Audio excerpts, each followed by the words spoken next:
मोठी बातमी लोकसभा निवडणुकीआधी शक्तिपात झालेल्या तरीही ऐन निवडणुकीच्या तोंडावर मास्टर खेळी करून राष्ट्रवादी काँग्रेस शरदचंद्र पवार पक्षाने उपमुख्यमंत्री अजित पवारांच्या राष्ट्रवादीला इंगा दाखवला आणि पुरेशी ताकद नसतानाही 8 खासदार दणक्यात निवडून आणले।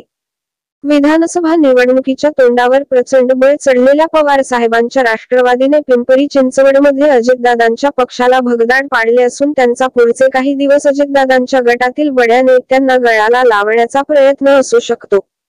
पिंपरी चिंचवडमधील तगडे नेते साहेबांनी आपल्या पक्षात आणल्यानंतर आता अजितदादांचा पुण्यातील मोहरा आणि राष्ट्रवादी काँग्रेस अजित पवार पक्षाचे शहराध्यक्ष व माजी उपमहापौर दीपक मानकर यांच्यासह काही नेत्यांना फोडण्याचा प्रयत्न राष्ट्रवादी काँग्रेस शरदचंद्र पवार पक्षाकडून होऊ शकतो।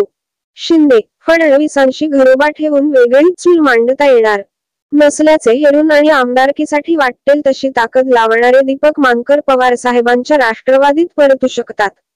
तसे झाल्यास म्हणजे मानकर पवार साहेबांच्या राष्ट्रवादीत गेल्यास अजितदादा आणि संबंध राष्ट्रवादीला पुण्यात मोठा हादरा बसू शकतो।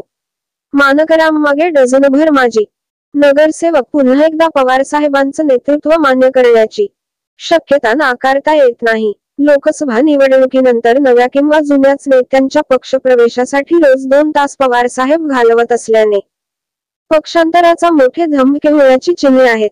मानकर हे अजितदादांची साथ सोडणार का, साहेबांचं नेतृत्व स्वीकारणार का, याची चर्चा राजकीय वर्तुळात जोरदारपणे झडू लागल्या आहेत।